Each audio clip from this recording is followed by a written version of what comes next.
What if the thing you're afraid to let go is exactly where your journey begins? What if the step you're avoiding is the one God is calling you to take? Stay here. Now Yahweh said to Abram, "Leave your country and your relatives and your father's house, and go to the land that I will show you. I will make of you a great nation. I will bless you and make your name great. You will be a blessing. I will bless those who bless you, and I will curse him who treats you with contempt. All the families of the earth will be blessed through you." So Abram went, as Yahweh had told him. Lot went with him. Abram was 75 years old when he departed from Haran. Abram took Sarai his wife, Lot his brother's son, all their possessions that they had gathered, and the people whom they had acquired in Haran. They went to go into the land of Canaan. They entered into the land of Canaan. Abram passed through the land to the place of Shechem, to the oak of Moreh. At that time, Canaanites were in the land. Yahweh appeared to Abram and said, "I will give this land to your offspring." He built an altar there to Yahweh, who had appeared to him. He left from there to go to the mountain on the east of Bethel. He pitched his tent, having Bethel on the west and Ai on the east. There he built an altar to Yahweh and called on Yahweh's name. Abram traveled, still going on toward the south. There was a famine in the land. Abram went down into Egypt to live as a foreigner there, for the famine was severe in the land. When he had come near to enter Egypt, he said to Sarai his wife, "See now, I know that you are a beautiful woman to look at. It will happen that when the Egyptians see you, they will say, 'This is his wife.' They will kill me, but they will save you alive. Please say that you are my sister, that it may be well with me for your sake, and that my soul may live because of you." When Abram had come into Egypt, the Egyptians saw that the woman was very beautiful. The princes of Pharaoh saw her and praised her to Pharaoh. The woman was taken into Pharaoh's house. He dealt well with Abram for her sake. He had sheep, cattle, male donkeys, male servants, female donkeys, and camels. Yahweh afflicted Pharaoh and his house with great plagues because of Sarai, Abram's wife. Pharaoh called Abram and said, "What is this that you have done to me? Why didn't you tell me that she was your wife? Why did you say, 'She is my sister,' so that I took her to be my wife? Now therefore, see your wife, take her, and go your way."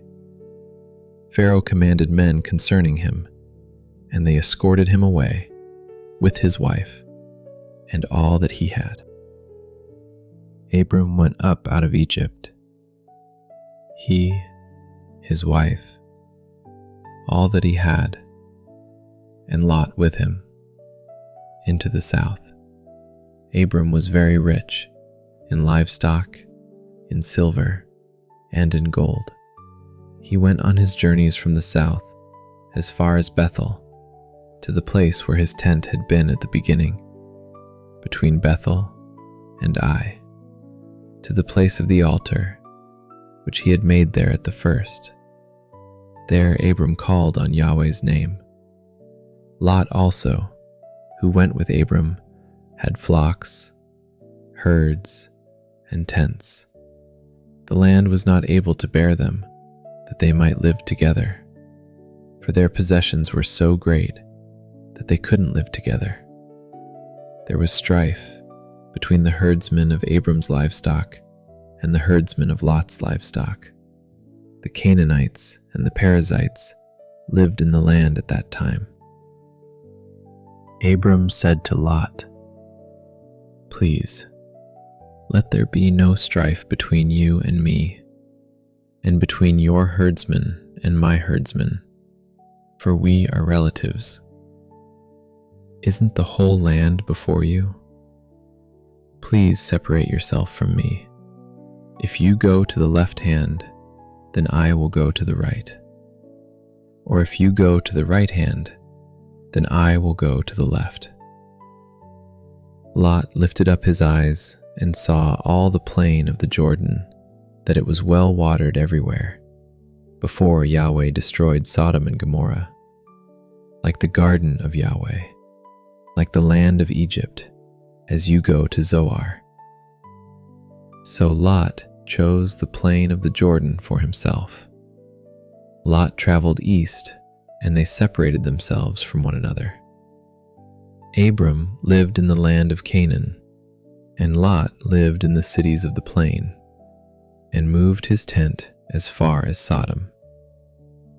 Now the men of Sodom were exceedingly wicked and sinners against Yahweh. Yahweh said to Abram, after Lot was separated from him, "Now lift up your eyes and look from the place where you are, northward and southward and eastward and westward. For I will give all the land which you see to you and to your offspring forever.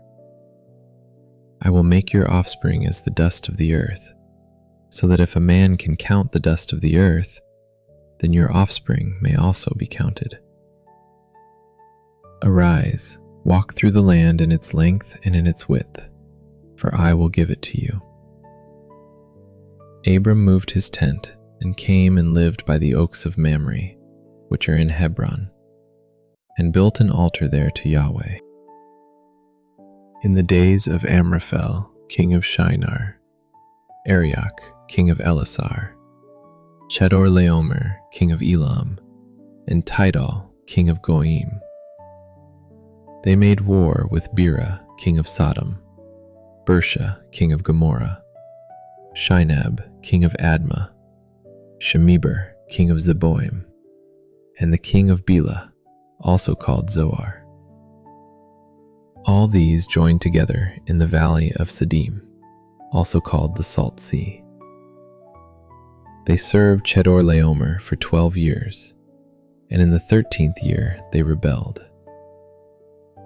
In the 14th year, Chedorlaomer and the kings who were with him came and struck the Rephaim in Ashtaroth Karnaim, the Zuzim in Ham, the Emim in Shaveh Kiriathaim, and the Horites in their Mount Seir, to El Paran, which is by the wilderness. They returned and came to En Mishpat, also called Kadesh, and struck all the country of the Amalekites, and also the Amorites that lived in Hazazon Tamar. The king of Sodom and the king of Gomorrah, the king of Admah, the king of Zeboim, and the king of Bela, also called Zoar, went out. And they set the battle in array against them in the valley of Siddim, against Chedorlaomer, king of Elam, Tidal, king of Goim, Amraphel, king of Shinar, and Arioch, king of Elasar, 4 kings against the 5. Now the valley of Siddim was full of tar pits, and the kings of Sodom and Gomorrah fled, and some fell there. Those who remained fled to the hills. They took all the goods of Sodom and Gomorrah, and all their food, and went their way. They took Lot, Abram's brother's son, who lived in Sodom, and his goods, and departed. One who had escaped came and told Abram the Hebrew. At that time, he lived by the oaks of Mamre, the Amorite, brother of Eshcol and brother of Aner. They were allies of Abram. When Abram heard that his relative was taken captive, he led out his 318 trained men born in his house and pursued as far as Dan. He divided himself against them by night, he and his servants, and struck them and pursued them to Hobah, which is on the left hand of Damascus. He brought back all the goods, and also brought back his relative Lot and his goods, and the women also, and the other people. The king of Sodom went out to meet him after his return from the slaughter of Kedorlaomer, and the kings who were with him, at the valley of Shaveh, that is, the king's valley. Melchizedek, king of Salem, brought out bread and wine. He was priest of God Most High. He blessed him and said, "Blessed be Abram of God Most High, possessor of heaven and earth. Blessed be God Most High, who has delivered your enemies into your hand." Abram gave him a tenth of all. The king of Sodom said to Abram, "Give me the people and take the goods for yourself." Abram said to the king of Sodom, "I have lifted up my hand to Yahweh, God Most High, possessor of heaven and earth, that I will not take a thread, nor a sandal strap, nor anything that is yours, lest you should say, 'I have made Abram rich.' I will accept nothing from you, except that which the young men have eaten, and the portion of the men who went with me, Aner, Eshcol, and Mamre. Let them take their portion." After these things, Yahweh's word came to Abram in a vision, saying, "Don't be afraid, Abram. I am your shield, your exceedingly great reward." Abram said, "Lord Yahweh, what will you give me, since I go childless, and he who will inherit my estate is Eliezer of Damascus?" Abram said, "Behold, you have given no children to me, and behold, one born in my house is my heir." Behold, Yahweh's word came to him, saying, "This man will not be your heir, but he who will come out of your own body will be your heir." Yahweh brought him outside and said, "Look now toward the sky and count the stars, if you are able to count them." He said to Abram, "So your offspring will be." He believed in Yahweh, who credited it to him for righteousness. He said to Abram, "I am Yahweh, who brought you out of Ur of the Chaldees to give you this land to inherit it." He said, "Lord Yahweh, how will I know that I will inherit it?" He said to him, "Bring me a heifer 3 years old, a female goat 3 years old, a ram 3 years old, a turtle dove, and a young pigeon." He brought him all these and divided them in the middle and laid each half opposite the other. But he didn't divide the birds. The birds of prey came down on the carcasses, and Abram drove them away. When the sun was going down, a deep sleep fell on Abram. Now terror and great darkness fell on him. He said to Abram, "Know for sure that your offspring will live as foreigners in a land that is not theirs, and will serve them. They will afflict them 400 years. I will also judge that nation, whom they will serve. Afterward, they will come out with great wealth, but you will go to your fathers in peace. You will be buried at a good old age. In the 4th generation they will come here again, for the iniquity of the Amorite is not yet full.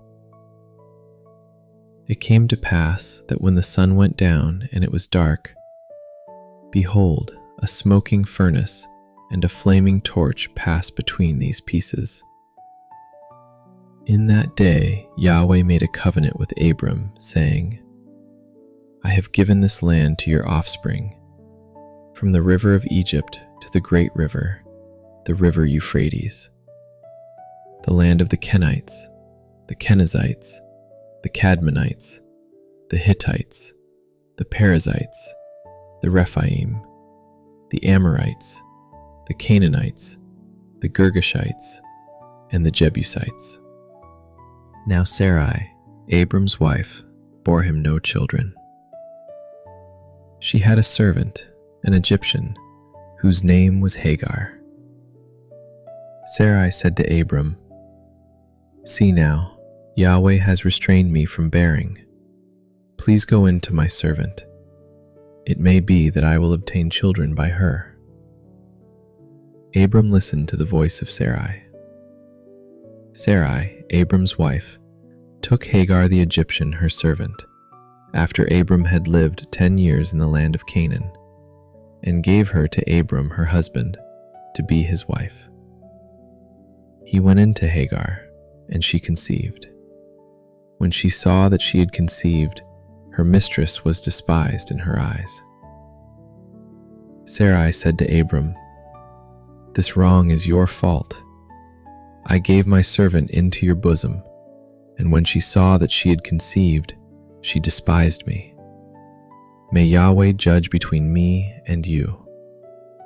But Abram said to Sarai, Behold, your maid is in your hand. Do to her whatever is good in your eyes. Sarai dealt harshly with her, and she fled from her face. Yahweh's angel found her by a fountain of water in the wilderness, by the fountain on the way to Shur. He said, Hagar, Sarai's servant, where did you come from? Where are you going? She said, I am fleeing from the face of my mistress Sarai. Yahweh's angel said to her, Return to your mistress, and submit yourself under her hands.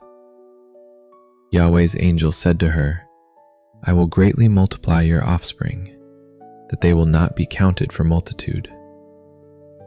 Yahweh's angel said to her, Behold, you are with child, and will bear a son. You shall call his name Ishmael, because Yahweh has heard your affliction.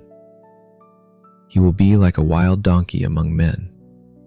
His hand will be against every man, and every man's hand against him. He will live opposed to all of his brothers. She called the name of Yahweh who spoke to her, You are a God who sees. For she said, Have I even stayed alive after seeing him? Therefore the well was called Beer Lahai Roi. Behold, it is between Kadesh and Bered. Hagar bore a son for Abram. Abram called the name of his son, whom Hagar bore, Ishmael. Abram was 86 years old when Hagar bore Ishmael to Abram. When Abram was 99 years old, Yahweh appeared to Abram and said to him, I am God Almighty.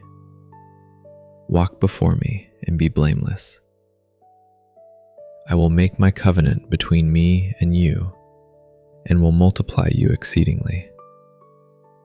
Abram fell on his face.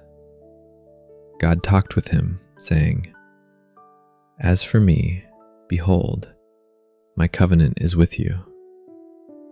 You will be the father of a multitude of nations. Your name will no more be called Abram, but your name will be Abraham. For I have made you the father of a multitude of nations.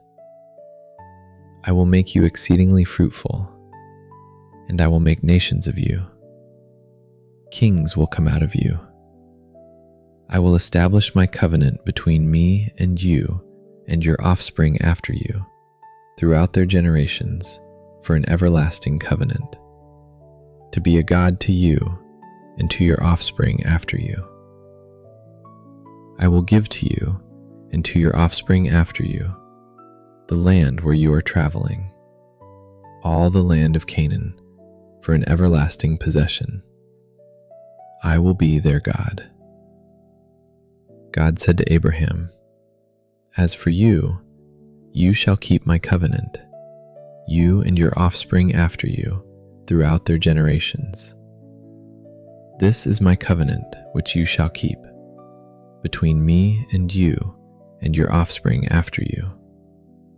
Every male among you shall be circumcised. You shall be circumcised in the flesh of your foreskin. It will be a token of the covenant between me and you.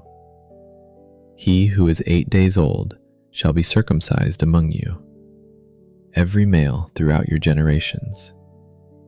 He who is born in the house, or bought with money from any foreigner who is not of your offspring.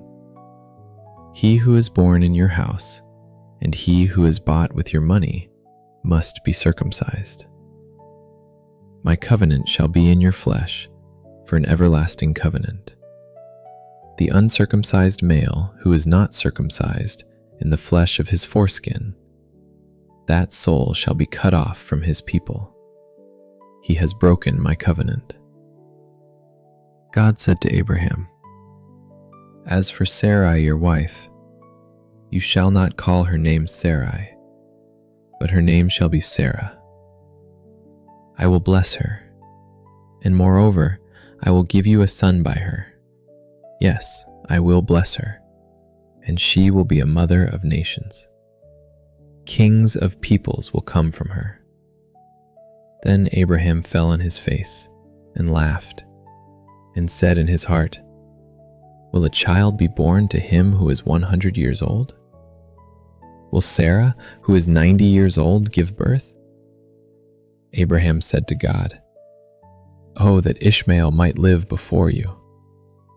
God said, "No, but Sarah, your wife, will bear you a son. You shall call his name Isaac. I will establish my covenant with him for an everlasting covenant, for his offspring after him. As for Ishmael, I have heard you. Behold, I have blessed him, and will make him fruitful, and will multiply him exceedingly. He will become the father of 12 princes, and I will make him a great nation. But I will establish my covenant with Isaac, whom Sarah will bear to you at this set time next year." When he finished talking with him, God went up from Abraham. Abraham took Ishmael his son, all who were born in his house, and all who were bought with his money, every male among the men of Abraham's house, and circumcised the flesh of their foreskin in the same day, as God had said to him. Abraham was 99 years old when he was circumcised in the flesh of his foreskin.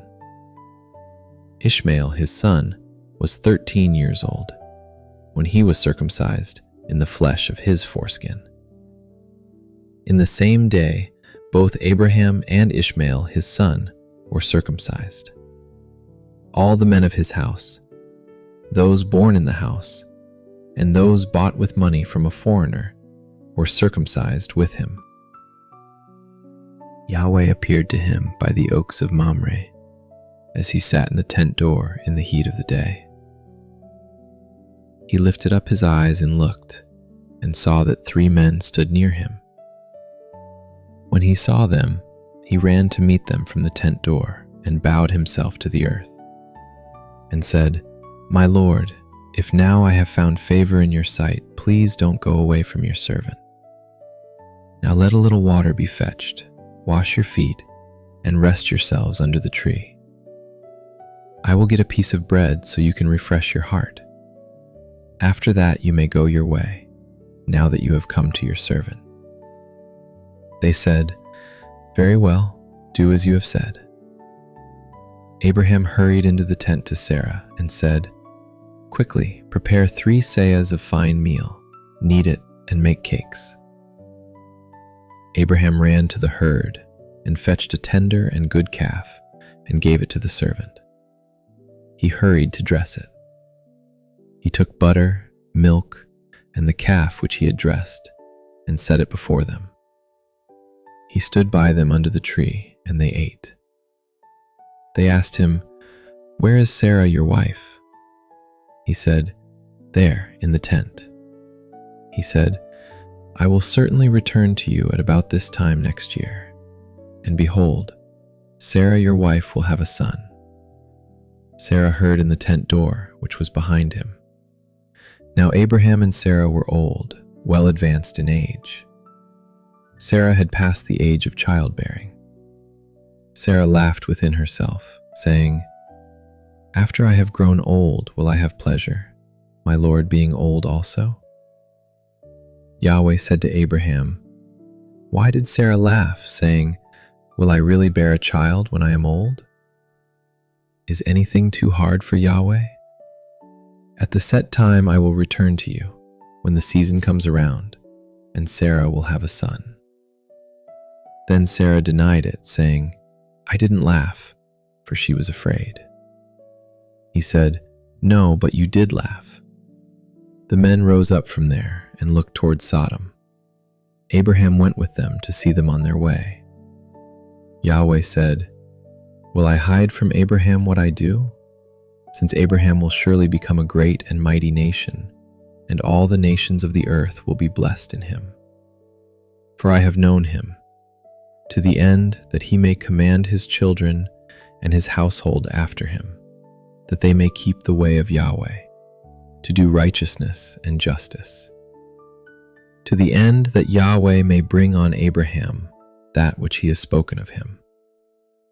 Yahweh said, "Because the cry of Sodom and Gomorrah is great, and because their sin is very grievous, I will go down now and see whether their deeds are as bad as the reports which have come to me.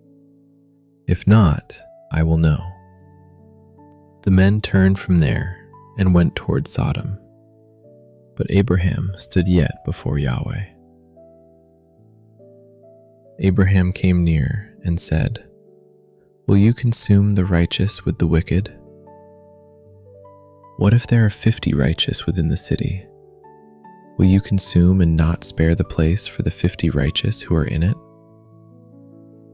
May it be far from you to do things like that, to kill the righteous with the wicked, so that the righteous should be like the wicked.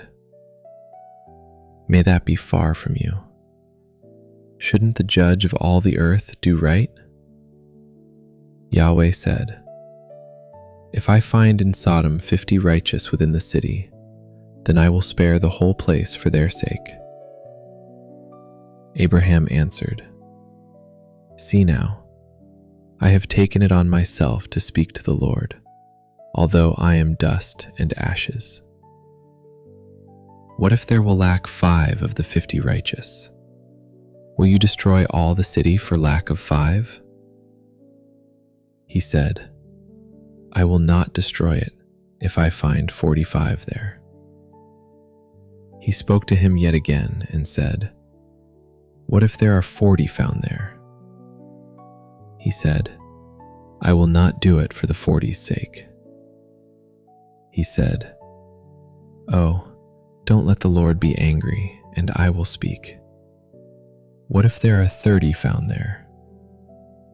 He said, "I will not do it if I find 30 there." He said, "See now, I have taken it on myself to speak to the Lord. What if there are 20 found there?" He said, "I will not destroy it for the 20's sake." He said, "Oh, don't let the Lord be angry, and I will speak just once more. What if 10 are found there?" He said, "I will not destroy it for the 10's sake." Yahweh went his way as soon as he had finished communing with Abraham. and Abraham returned to his place. He said to him, "Behold, I have granted your request concerning this thing also, that I will not overthrow the city of which you have spoken. Hurry, escape there, for I can't do anything until you get there." Therefore the name of the city was called Zoar. The sun had risen on the earth when Lot came to Zoar. Then Yahweh rained on Sodom and on Gomorrah sulfur and fire from Yahweh out of the sky. He overthrew those cities, all the plain, all the inhabitants of the cities, and that which grew on the ground. But Lot's wife looked back from behind him, and she became a pillar of salt. Abraham went up early in the morning to the place where he had stood before Yahweh. He looked toward Sodom and Gomorrah, and toward all the land of the plain, and saw that the smoke of the land went up as the smoke of a furnace. When God destroyed the cities of the plain, God remembered Abraham, and sent Lot out of the middle of the overthrow, when he overthrew the cities in which Lot lived. Lot went up out of Zoar and lived in the mountain, and his 2 daughters with him, for he was afraid to live in Zoar. He lived in a cave with his 2 daughters. The firstborn said to the younger, "Our father is old, and there is not a man in the earth to come into us in the way of all the earth. Come, let's make our father drink wine, and we will lie with him, that we may preserve our father's family line." They made their father drink wine that night, and the firstborn went in and lay with her father. He didn't know when she lay down, nor when she arose. It came to pass on the next day that the firstborn said to the younger, "Behold, I lay last night with my father. Let's make him drink wine again tonight.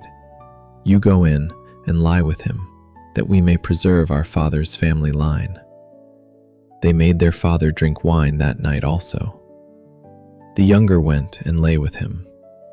He didn't know when she lay down, nor when she got up. Thus both of Lot's daughters were with child by their father.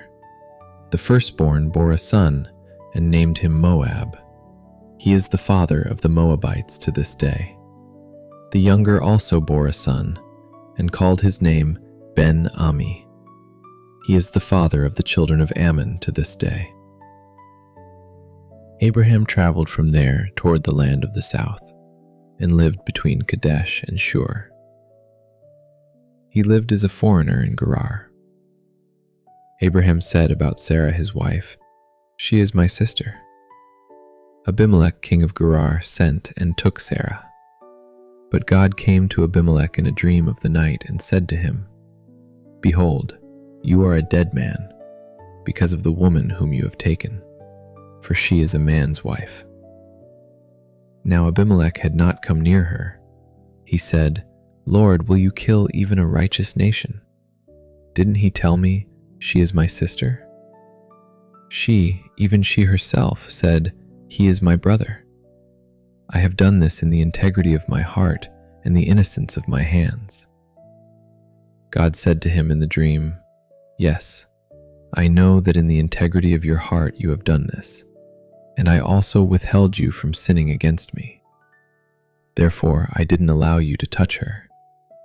Now therefore restore the man's wife, for he is a prophet, and he will pray for you, and you will live. If you don't restore her, know for sure that you will die, you and all who are yours." Abimelech rose early in the morning and called all his servants, and told all these things in their ear. The men were very scared. Then Abimelech called Abraham and said to him, "What have you done to us? How have I sinned against you, that you have brought on me and on my kingdom a great sin? You have done deeds to me that ought not to be done."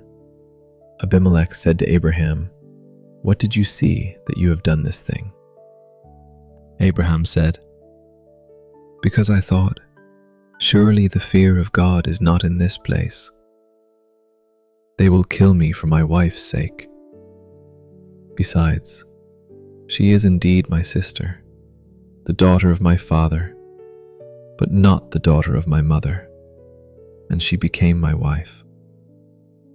When God caused me to wander from my father's house, I said to her, 'This is your kindness which you shall show to me.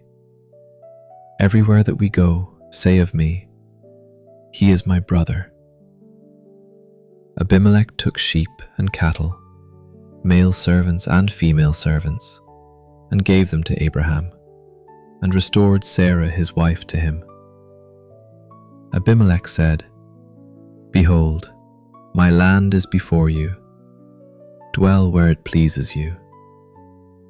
To Sarah he said, 'Behold, I have given your brother 1,000 pieces of silver. Behold, it is for you a covering of the eyes to all that are with you. In front of all, you are vindicated.' Abraham prayed to God. So God healed Abimelech, his wife, and his female servants, and they bore children. For Yahweh had closed up tight all the wombs of the house of Abimelech because of Sarah, Abraham's wife.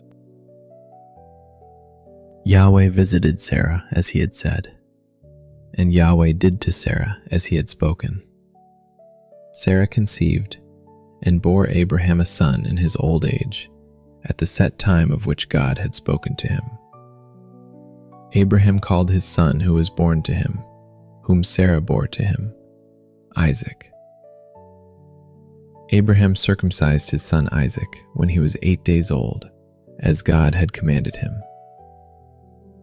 Abraham was 100 years old when his son Isaac was born to him. Sarah said, "God has made me laugh. Everyone who hears will laugh with me." She said, "Who would have said to Abraham that Sarah would nurse children? For I have borne him a son in his old age." The child grew and was weaned. Abraham made a great feast on the day that Isaac was weaned. Sarah saw the son of Hagar the Egyptian, whom she had borne to Abraham, mocking. Therefore she said to Abraham, "Cast out this servant and her son, for the son of this servant will not be heir with my son Isaac." The thing was very grievous in Abraham's sight on account of his son. God said to Abraham, "Don't let it be grievous in your sight because of the boy and because of your servant. In all that Sarah says to you, listen to her voice. For your offspring will be named through Isaac. I will also make a nation of the son of the servant, because he is your child."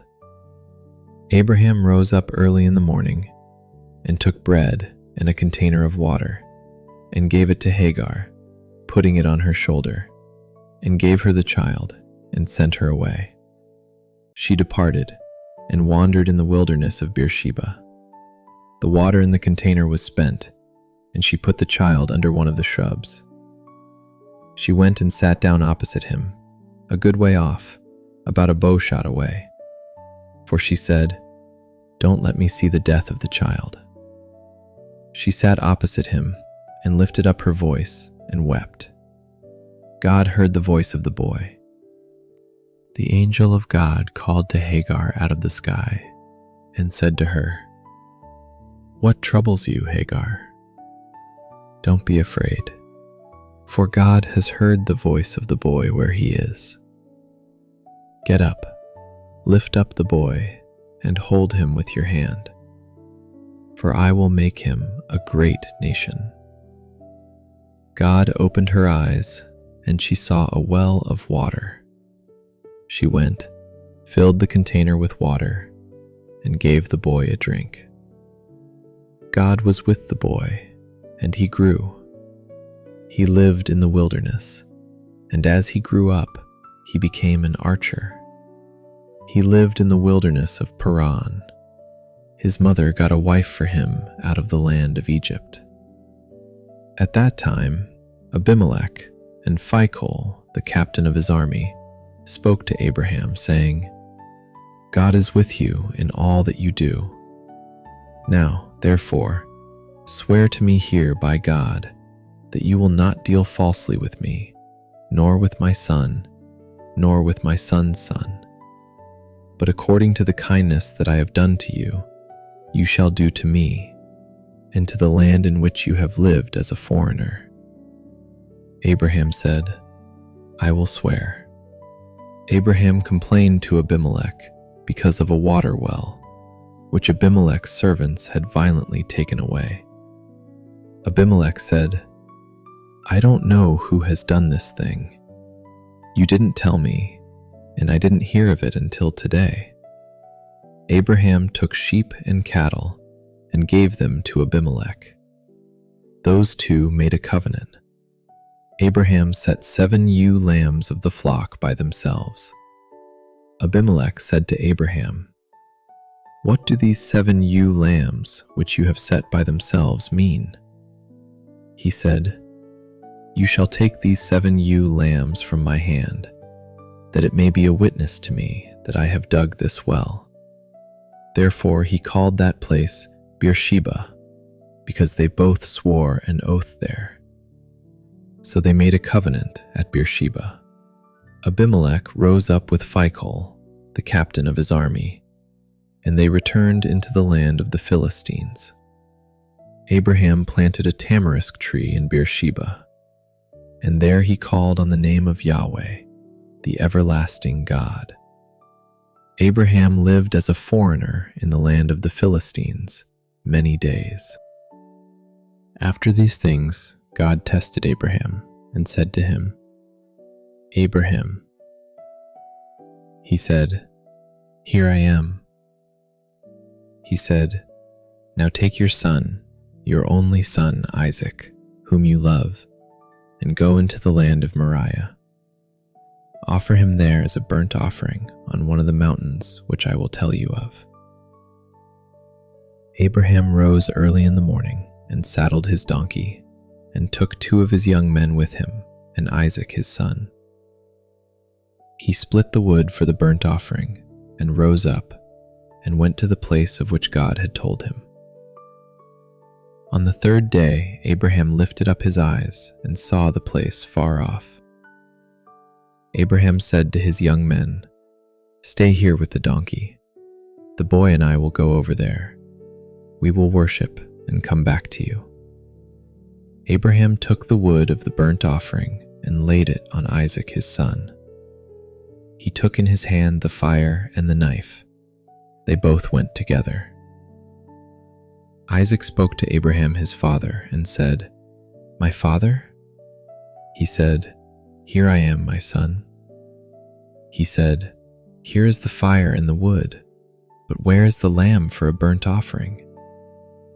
Abraham said, "God will provide himself the lamb for a burnt offering, my son." So they both went together. They came to the place which God had told him of. Abraham built the altar there and laid the wood in order, bound Isaac his son, and laid him on the altar on the wood. Abraham stretched out his hand and took the knife to kill his son. Yahweh's angel called to him out of the sky and said, "Abraham, Abraham." He said, "Here I am." He said, "Don't lay your hand on the boy or do anything to him. For now I know that you fear God, since you have not withheld your son, your only son, from me."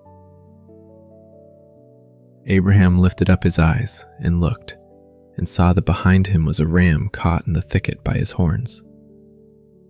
Abraham went and took the ram, and offered him up for a burnt offering instead of his son. Abraham called the name of that place, "Yahweh will provide." As it is said to this day, "On Yahweh's mountain it will be provided." Yahweh's angel called to Abraham a second time out of the sky and said, "I have sworn by myself, says Yahweh, because you have done this thing and have not withheld your son, your only son, that I will bless you greatly, and I will multiply your offspring greatly like the stars of the heavens and like the sand which is on the seashore. Your offspring will possess the gate of his enemies. All the nations of the earth will be blessed by your offspring, because you have obeyed my voice." So Abraham returned to his young men, and they rose up and went together to Beersheba. Abraham lived at Beersheba. After these things, Abraham was told, "Behold, Milcah, she also has borne children to your brother Nahor, Uz his firstborn, Buz his brother, Kemuel the father of Aram, Chesed, Hazo, Pildash, Jidlaph, and Bethuel." Bethuel became the father of Rebekah. These 8 Milcah bore to Nahor, Abraham's brother. His concubine, whose name was Reumah, also bore Tebah, Gaham, Tahash, and Makkah.